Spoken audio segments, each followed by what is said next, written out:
Good morning. Welcome to the webinar. This is Libby Snyder, and I'd like to tell you a little bit about myself. So let's get started. You are here for the webinar Promoting Focus and Self-Control in Young Children. I have a lot of information and research and all sorts of ideas for you. Again, my name is Libby Snyder. I am an inclusion specialist for the Early Learning Coalition of Broward County, which is a position where if child care providers in Broward County need assistance in helping with children with behaviors that are challenging, and they'd like some support in some strategies and some information that what might help them in helping these children, also helping people and the teachers and the providers supporting the parents and the families in order to refer a child that may or may not have some kind of special need. I'm an educated and experienced teacher and a trainer in the early childhood and early childhood special education field. I have a bachelor's degree in special education and a master's level endorsement in early childhood special ed. And just for fun, I thought I'd say I love going to the beach with my husband when I have the time. That's something a little personal about me. I'd like to show you the goals for today. The first one is focus and self-control. Calls on executive functions. That means when we can pay attention, think flexibly. In other words, think outside the box a little bit, not what I think is the only thing possible. Holding on information in my mind while updating it. If I have information and I get new information, how do I put them together and coordinate them? Resisting impulse to go on automatic so you can do what you need to do in order to achieve your goal instead. So we need to resist going on automatic, and I'll talk more about that later. Focus and self-control allows children to pay attention in order to get the most out of learning. This skill also improves their success in school and in life. So it's really important for us. You know, we can teach literal things in math and science and reading, but if we can teach these children at young ages how to focus and how to have self-control, it will allow them to even increase the other skills that they need to succeed. Focus and self-control originates in infancy and develops throughout life.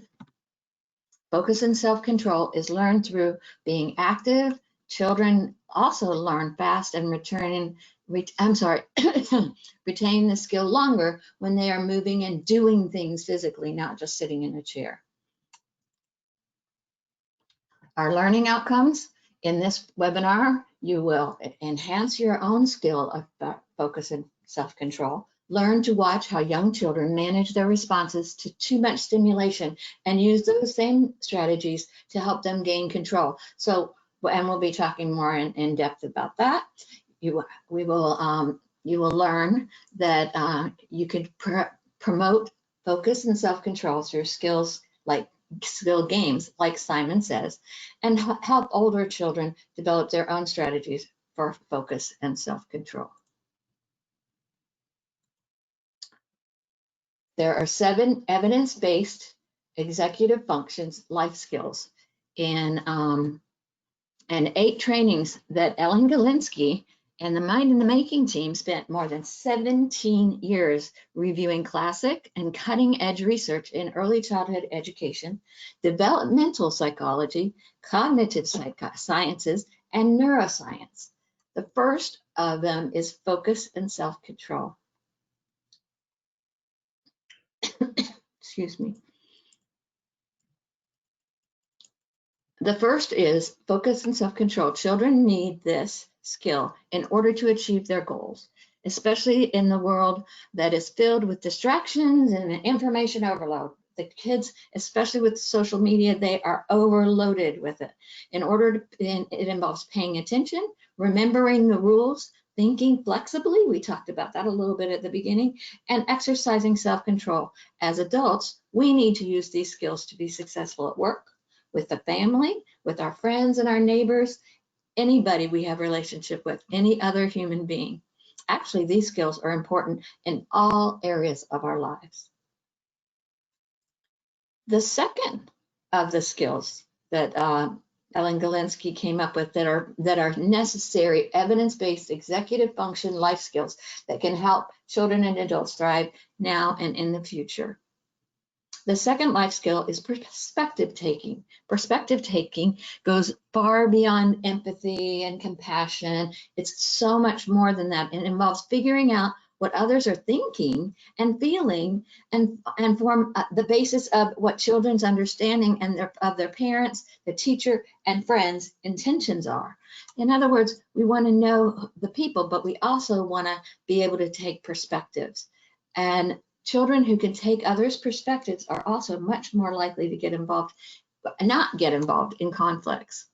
The third life skill is communicating. Communicating is communicating. Communicating is much more than understanding a language and speaking and reading and writing. It is a skill that determines what a person wants to communicate, and recognizing how to communicate will be, and how that communication will be understood by you and me and others. It is the skill that teachers and employees and employers feel is the most lacking today. The fourth skill, making connections, is at the heart of learning. Figuring out what is the same and what is different, and sorting things into categories makes unusual connections that are at the core of creativity. Being able to pull something from in one hand and take something from the other hand and put them together and make something new. In a world where people can Google for information, it is the people who can see connections who are able to go beyond knowing the information and using this information well. The fifth skill, is critical thinking. It is the ongoing search for effective and dependable knowledge in order to guide our beliefs, our decisions, and our actions. It's important for us to have critical thinking skills. And the sixth life skill is taking on challenges. Life is full of stresses and challenges, as many people right now during the pandemic know to be true. Children who are willing to take on challenges instead of avoiding them or simply sitting down and dealing with them and not dealing with them, but taking on and coping with them, they do better in school and in life if they're willing to take on those challenges rather than hide from them. And the seventh and final life skill is self-directed, engaged learning. It is through learning that we can realize our potential. As the world changes, so can we. For as long as we live and as long as we continue to learn, we will be successful if we can learn these life skills. Oh, one more, sorry. No, I did that one. Okay. Tonight we will be concentrating on the first of 7 essential life skills, focus and self-control. Children need this skill in order to achieve their goals, especially in a world that is filled with distractions and information overload, like I spoke about earlier. These skills are even more important to have at a time when so many changes are happening. It involves paying attention, remembering the rules, thinking flexibly, and exercising self-control. Focus and self-control is based on promoting the executive functions that I discussed earlier today.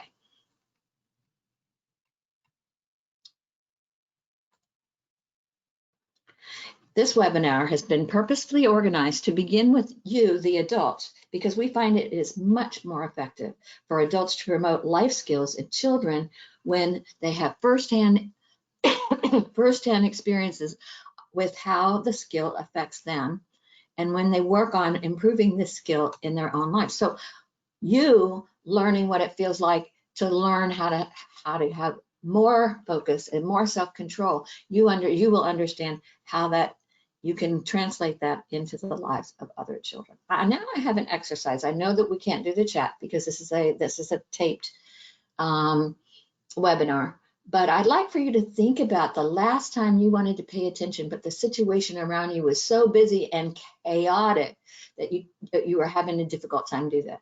Think about some of the things, some of the strategies that you used in order to deal with that distraction. I think one of the things that I might do is walk away and find them someplace else. I might even give a really dirty look to the people that are being in. What would you do? How would you deal with it? Think about that just for a minute.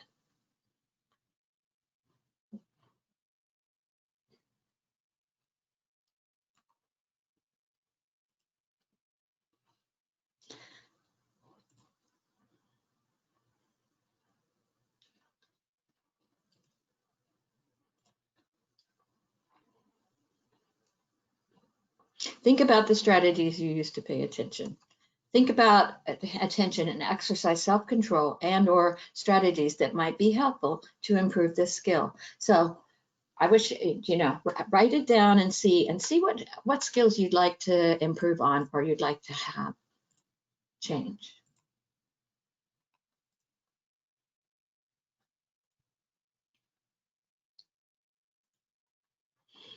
Okay, the importance of focus and self-control in children's lives. Children with good attention skills when they are 4 to 6 years old are more likely to have higher reading and math skills when they are school aged. Isn't that amazing? A woman named John Brooks Gunn, and who is a renowned researcher, states that attention skills allow children to focus on something in a way that maximizes the information they get out of it. She and a group of other academics reviewed studies that followed children over time. They compared the math and reading scores of children between the ages of 8 to 13 to assessments of the same children between the ages of 4 to 6. So she did something over time. Out of hundreds of analyses, there were only 3 skills that children had when they entered school at 4 to 6 years old that were strongly related to later success. 2 of the skills were obvious. The children had good math skills and good reading skills when they entered school, and they had good math skills and good reading skills years later when they did the second assessment. But the third skill, which was attention, was less obvious. She states that attention allows children to focus on something in a way that makes most of the information they can collect. So being able to pay attention allows us to take in information and to focus on it in a way that makes it so that the information is understood and by them. A group of researchers headed by Megan McClellan at Oregon State University found that children in kindergarten with poor skills in focused attention and self-control, among other learning-related skills, also had poor skills in literacy and math.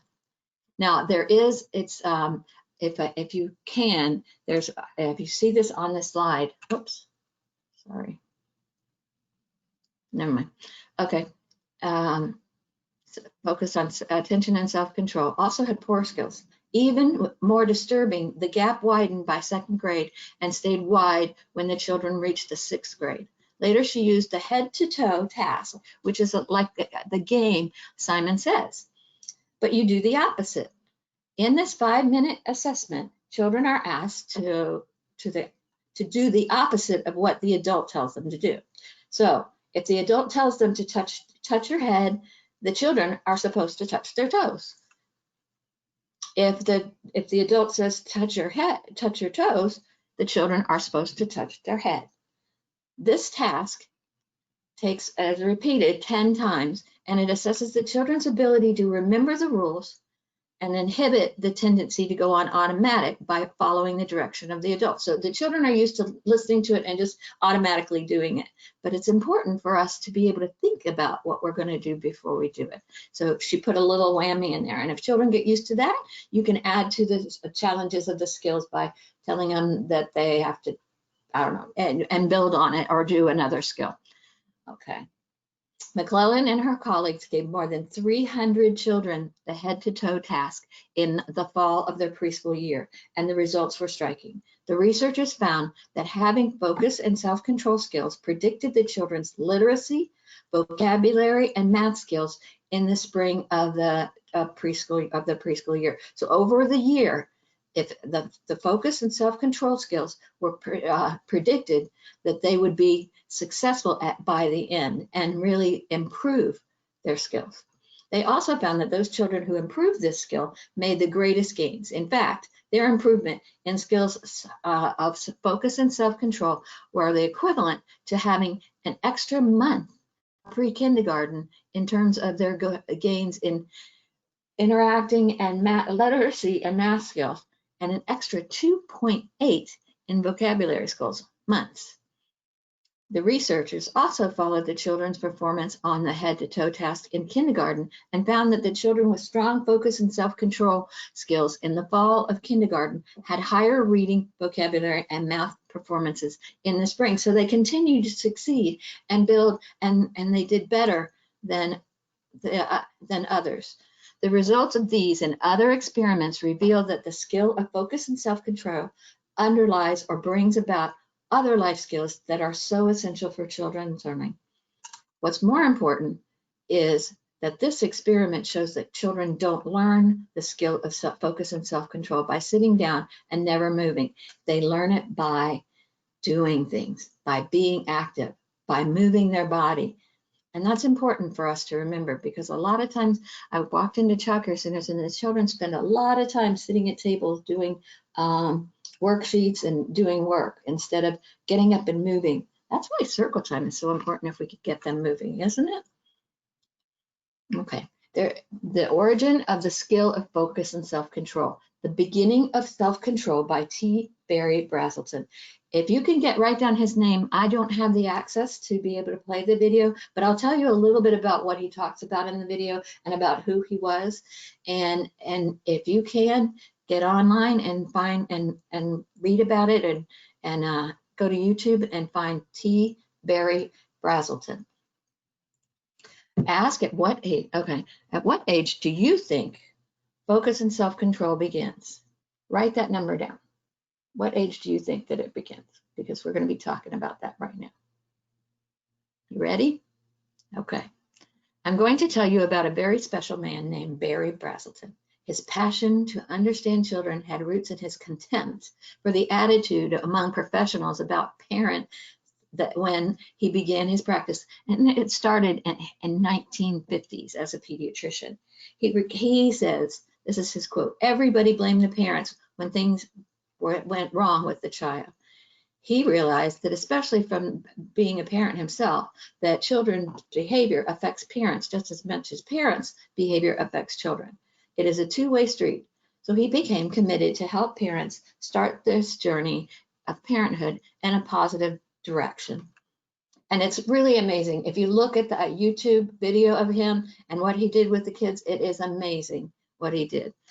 Brazelton also felt that most people didn't fully understand the capacities of newborns. Are you getting this? Newborns. He remembers that even as late as the 1970s, we still didn't think babies could see or hear. Where did they get such a stupid idea? That's his quote, not me, it's his quote. But he observed something different, and he saw that newborns, even just after birth, had many unique ways of being connected to what was happening around them. It seemed to him that if we as adults could find better ways to tune in to what infants are doing, we could better understand their experiences. To help doctors and families interpret the language of a newborn, Brazelton created the neonatal behavioral assessment scale as a translation and assessment tool. Now, this is important because he used it for many, many years to help parents understand and help them see their children as being more than just something that cries and has to be changed.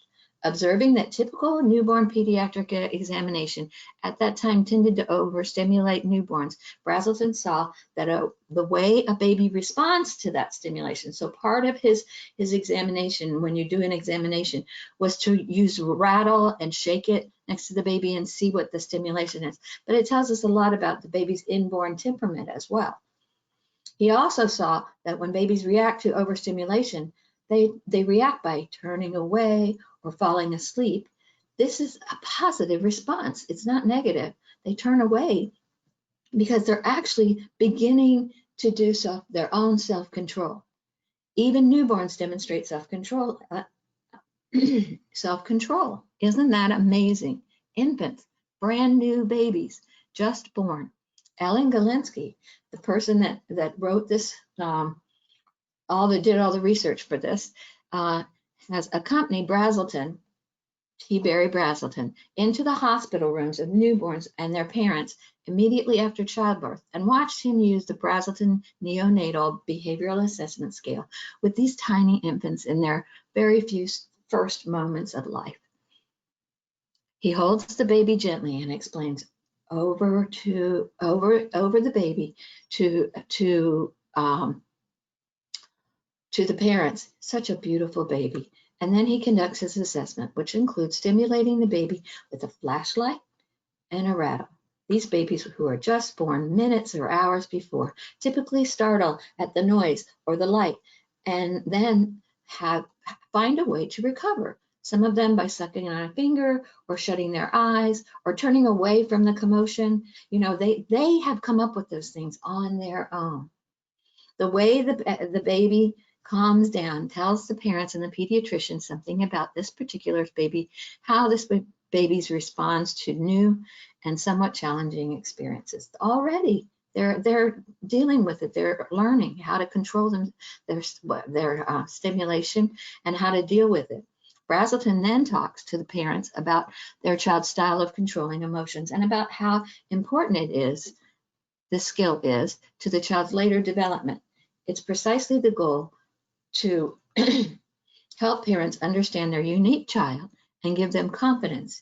He says, the goal of the neonatal assessment is to share this assessment's results with parents so they can understand what kind of person they are getting and could put all of their passion right into where it belonged with their child. The question I've always gotten from a new parent, this is Brazelton, is the question, how am I going to know what kind of person my child is? As soon as you play with the baby, you know. Not content to rest on his hands, Brazelton enumerated and tallied up the work yet to be done, and when he was honored by the White House he concluded, we can and must do more. I'm 94 years old, but I'm not done. There's much more to do. Ellen Galinsky wrote, when I think of what being a parent was like when my own children were born versus now, I am forever grateful for all that Barry Brazelton has done and will do. I'll ask you again. Ready? I'll ask you the question again. At what age do you now think that focus and self-control begins? Did you have to change your answer? On the live webinar, we had a lot of people had to change that answer. Man, oh man, did they ever. Something happens, we respond, and then we bring ourselves under control. So it's an immediate response, but the process ultimately helps us be goal-oriented and calling on executive functions. Put simply, we increase our energy to respond to something that has happened, and then if we're successful, we bring ourselves under control and ultimately are able to be goal-directed or be, what am I going to do next? How am I going to handle this? What am I going to do about it? Dr. Brazelton observed that the way the baby responds is being stimulated, and to the stimulation tells us a lot about the baby's temperament. He realized that turning away, sucking on a finger, and going to sleep when there's too much stimulation are positive responses, and they are the beginnings of focus and self-control, as I just talked about. Adults can build on their own infant's ability to calm down. For example, if a baby brings himself or herself under control when held or when holding something, adults can use those strategies with the baby in other situations as well. When the baby is upset about something, we can give them something to hold if that's their strategy that they've already come up with. Trying to put another strategy in place that changes things for the baby is just putting more pressure on the baby and causing them to not use the natural process that they have come up with on their own. We would be beginning to support children in learning this skill. When we talk about improving focus and self-control, we are talking about improving an important and complicated process that begins before birth and that uses multiple parts of our brain. So if they exercise what they've already come up with, they're already generating and using their brains. Focus and self-control, it all begins with you. You know what? That's important for me to say to you, but this is what I'd really like to have you say. Let's say it together. Focus and self-control, it all begins with me. It's the truth. It begins with each of us, helping these children take what they already know and allowing them to build on it and to grow with it and build and be able to have focus and self-control. This is one of the main things that we see when we get called in as an inclusion specialist with behaviors, because the child is not able to focus and have self-control. Then you know what? They replace that with challenging behaviors, right? So if we can work on this and make this a priority in what we teach from the very beginning, that could make a huge difference in the lives of each of our children that we have to take care of in our lives. Parents, caregivers, families, brothers, sisters, all of us can help. Think back to my suggestion about the when I talked to you about the head to toe game task. And how she played that with the kids. And I really do suggest that you try that too, because it's really fun. We can reinforce and promote skills of focus and self-control by teaching that children to play games. These games can become more complex if the children need more challenges to keep their focus. Here are some examples of some games that build and strengthen focus and self-control. Okay, let's see. Games for children ages 3 and up include freeze tag, red light, green light, hide and seek, memory games, and matching games. Those are all things that help promote focus and self-control. If we're playing a memory game and we flip those cards over and then we don't get a match, but if we want to remember, we need to focus on what we see and be able to retain that information. Remember we talked about that, retaining information, in order for us to move forward in the game. Red light, green light, we have to stop and start and stop and start. So we have to listen, and it's red light, green light. We don't know when to expect it. So it's important for us to do that. Okay. Now for babies under 3, doggy doggy, where's your bone? Freeze dance, patty cake. You child care teachers, freeze dance. The children love to dance, but when that music goes off, you can help them improve listening, focusing, and having self-control by stopping. And it's fun, and they're moving, their bodies are moving, and they're learning, and their brain is processing everything so much faster because they're not sitting at a table, except for, you know what, you could even take the matching game and the memory game and put them on big cards and have them laid across the entire floor in the circle time area and have the children bodily go over and turn them over and have to walk to them. Children under the ages of 3, doggy, where's your bone? That's a fun one, but they have to get up and find it. Freeze dance, they love to dance, and patty cake with the little ones. Anything that they can look at you and copy, and you can sit in front of them and let them move and have a great time while they're doing it. That's important. Any game that has a set of rules, is developmentally age appropriate, can qualify to help children focus and self-control. So you can be creative with this, as long as you see that they're not doing the same thing over and over and over again to the point where they're no longer learning about that focus. They do it on automatic, you turn that key on the car and the car automatically goes on, right? So that's the kind of thing we want to get rid of. We want to make it so that we do want to have a routine. We do want to be structured as as parent, as family, and teachers, but we're the ones that are supposed to be structured and consistent. The children like to have fun. They need to be able to focus on something. Think about different games that you play with children that might promote this and support their learning this skill, focus and self-control. So think about that for a minute. Think of the games that you play with the child or children, and think about different games that maybe it's really easy for them, but how can you switch it up a little bit, do something a little different so that they can have a chance to get in and learn about the focus and self-control part of it. Okay, this is a really interesting, I don't know if you've ever heard of this. It's called the marshmallow test by Walter Mischel. I know it's spelled funny, but it's Mischel. And there are videos like crazy. He did this a long time ago, but guess what? People are still doing it today. They're looking at how can children be able to have self-control.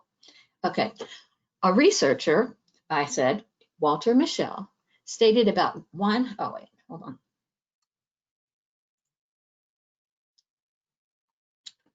Okay, people can learn to delay gratification, are likely to be able to pursue academic and personal goals with less frustration and less distraction. The marshmallow test, we'll go into more of that later. Mischel followed the children as they grew up and wait.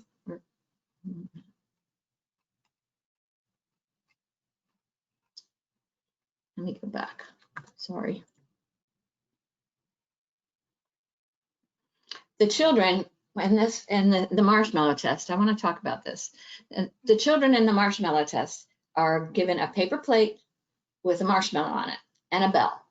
And the woman says, I'm going to leave the room, and if you can leave that marshmallow on the plate and not eat it, you can have 2 marshmallows. But if you can't do that and you want me to come back, I can come and ring the bell, and then you can eat that marshmallow. How's that sound? And she said it a lot better than me, but that's what it is. They talk about it. And it's interesting because it's a very funny, adorable thing, because you see all of the strategies that the children use to be able to wait. It is unbelievable. They're going, where are you? Where are you? And they're poking at the marshmallow, and they're marching around the room, and they do all sorts of stuff that's to delay the gratification of being able to have that. And it is a riot. And the kids, a lot of them, some of them do actually ring the bell. And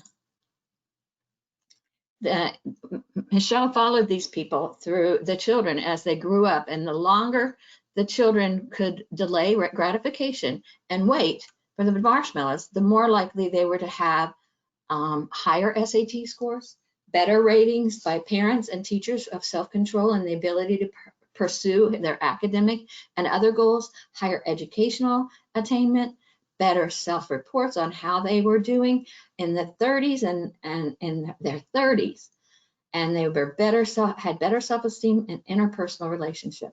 Delaying gratification is competence that he found makes an important life difference. The children who learn it are likely to be more able to pursue academic and personal goals with less frustration and less distraction. However, Mischel wants to make it clear, the marshmallow test doesn't predict the destiny of a child.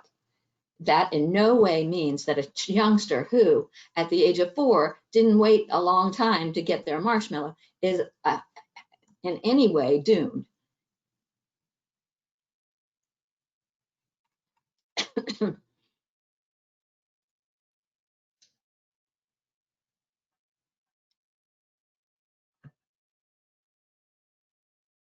Sorry.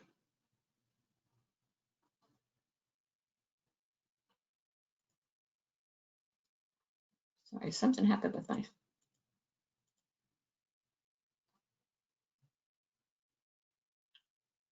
Sorry. There we go.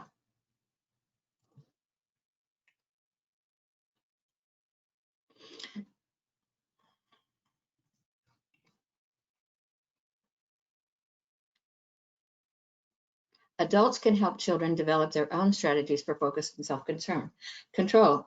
For example, think of something happy when you have to wait. Just think of something happy when you have to wait. Some of the children would sing and they would do all sorts of stuff. It's really funny. And they have a bunch of different ones. People are these days are doing it to see if their children are up to speed on the marshmallow test. And to tell you the truth, that is not a good idea. We're not rating our children. We're not judging our children. We're just seeing where they are. And then we're moving forward and helping them be able to wait a little longer. And asking them to wait for 15 minutes when right now they can only wait for 5 is not fair. So we want to ask them, we want to gradually build on it and allow them to have the time to learn this skill. Again, delayed gratification are strategies. It is very important. They have to learn it also by moving. You look at those children, very few of them are sitting still. They are wiggling in their seat. They're looking up in the sky. They're doing all sorts of things to keep themselves going. So it's never too late to learn the strategy to delay gratification. And children don't learn self-control from sitting in a chair. They learn it by moving. Okay, so what did you think of the strategies the children decided to use, and what is? Tell me a strategy. I don't know, you can't tell me, but write down a strategy that you use to help if you're in a similar situation. Some people might walk around the room. Some that physical movement and breathing and self-talking and movement. You know, we can talk to ourselves. Sometimes the children did that a lot. There's one child that sat there and said, "I can wait, I can wait, I can wait, I can wait." That's what he did, and it worked for him. Now or just shut down completely. One thing that I might do if I have to wait, I probably would pull out my cell phone and distract myself until the person came back. Tell me, what is it, just the strategies that you use that you have to wait? Think about those. Could you find a way that that works for you? What's a way we can teach children to use those strategies as well?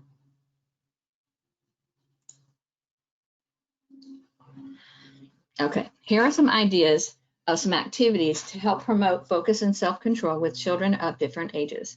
Infants and toddlers, we can observe how they calm themselves and use the same strategies to help children gain control when they are upset, anxious, and overly excited. Play games that require children to adjust their tempo and to match yours. Patty cake, slowly, then quickly, and then pause for different lengths of time. So they have to think about what they're doing. Patty cake, baker's man. Over and over again, that's going on automatic, but patty cake, baker's man.